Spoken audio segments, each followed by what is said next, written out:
Maybe your mother was a wonderful woman who was very engaging, but passed away when you were a teenager, leaving you afraid to lose the woman you love. Perhaps your mother was emotionally controlling, incessantly critical, overly emotional, or put you in a position of having to take care of her.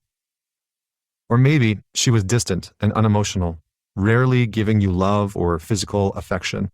Perhaps she put you on such a high pedestal that you could do no wrong, or was so consumed by the drama of her own life that you barely knew her. Regardless of the circumstances, your mother will have directly impacted the way you view, treat, and interact with women. The mother and the anima. Jung believed that resting inside of our mind are the opposing sexual capacities known as the anima and animus, or the feminine and masculine, respectively. The anima represents the unconscious side of a man's mind and comprises the feminine qualities or image of the feminine within a man's psyche and mind, embodying everything he doesn't know about himself. The anima, according to Jung, is the personification of all feminine psychological tendencies within a man's psyche, such as the value of feelings and moods, prophetic hunches, receptiveness to the irrational, capacity for personal life, feeling for nature, and, last but not least, his relation towards the unconscious. As a rule, the anima within a man is shaped by his mother. The anima, in its positive form, is responsible for helping you as a man find the right partner, pull out hidden facts about yourself from the psyche, and enrich your life with beauty and vitality, cultivate a deep connection to nature, and exercise compassion and spontaneity, all valuable traits and qualities. In its negative form, it can cause you as a man to be highly volatile, irrational, confused about what you want, and lacking in self-compassion or joy, while sometimes leaving you susceptible to your moods and your emotions. You can find yourself becoming brooding, joyful one moment and shut down the next, or find yourself caught in the net of complete and utter hopelessness. In our modern culture, there are conflicting narratives that constantly aim to constrict men into either being all animus, masculine, or significantly more anima, feminine.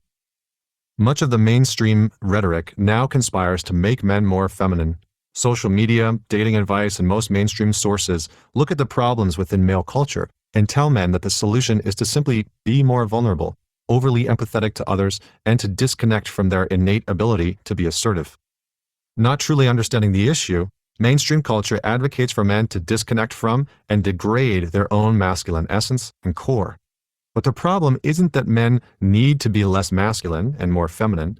The problem is that men haven't been taught how to be masculine in the first place, or how to honor the feminine within themselves. This tends to build passive, emotional men who avoid their masculine qualities, allowing their anima to be all-consuming and forward-facing. The aim here is neither to reject the feminine qualities of life, nor to adopt them to such a degree that you castrate your own masculine essence. The aim is to bring balance and order to the chaos within yourself. To do this, you must be willing to look at how your primary relationship to the feminine was forged, through your mother, or the person who played the maternal role in your life. Your mother acted as the blueprint for developing your relationship to women and the feminine both externally and internally. The aim here is not to blame her for your problems or to complain about her parenting. This will get you nowhere. Even if she was perfect in your eyes, the aim is to understand the feminine by understanding the person who modeled it and created the first psychological imprint in your formative years. The role of the archetypal mother is to be nurturing, caretaking, and a place of reprieve from the chaos of the world. She is the embodiment of life and birth and a container where a boy learns, consciously and unconsciously, what to expect from women. Most importantly, a mother will directly influence the development of your nervous system and the development of your unconscious mind. As Jung said in Man and His Symbols, a man who had bad experiences with his mother, maybe she was neglectful, volatile, critical, or unpredictable, will be more prone to irritability, uncertainty, depressed moods, insecurity, and overly sensitive or touchy. Often at the core of this man's dysfunction is a hopeless kind of confusion, as if nothing makes any sense or even matters. and his inner dialogue can be harsh and often demeaning. If he is able to confront and overcome the assaults within himself, it can aid in reinforcing his masculinity. These men often have a very cold, calculated, and factual view of life, often lacking the depth of warmth and feeling in the psyche. A man who had a good experience with his mother, maybe too good, can become very effeminate in nature, be preyed upon or taken advantage of by women, and will usually struggle to cope with or want to face the real hardships of life. These men are prone to reflecting and thinking about life so much that they struggle to live it fully. Without shame or criticism, reflect for a moment on the statements I just made and take note of what sounds familiar from your own behavior. If you're really honest, are you often moody and emotionally volatile? Are you shut off, cold, and overly calculated? The neglectful mother. Maybe because of alcohol or some form of addiction, these mothers can be emotionally disengaged, openly rejecting their children and taking little interest in their child's life. They can be shut down emotionally, secretive, and often have some form of obsession, hoarding, binging TV shows, etc. These mothers can miss out on their son's needs by avoiding physical or emotional connection and lacking any kind of interest in his life, and are usually characterized by a lack of self-care, maybe overconsuming food, alcohol, gossip, etc. This can cause a boy to become a man who neglects himself and his own needs, who doesn't speak up for himself in his relationship, and lacks the ability to tend to himself.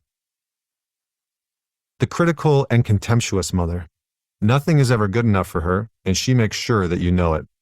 Most of the time, the only way to get love and affection from her was to perform and meet her expectations.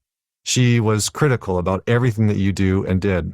She can never be wrong, and even in your adult life, she's still giving you unwelcome advice while ignoring her own issues. She can be judgmental towards others, hold very rigid and unmoving beliefs, and may be openly offensive towards you or others. The wounded mother. She is the victim. Nothing is her fault. Most others are to blame, and she acts as though she can do no wrong. This may be the mother who was depressed and constantly struggled to find her bearings. She emits an ever-present onslaught of negativity, health issues, or grief.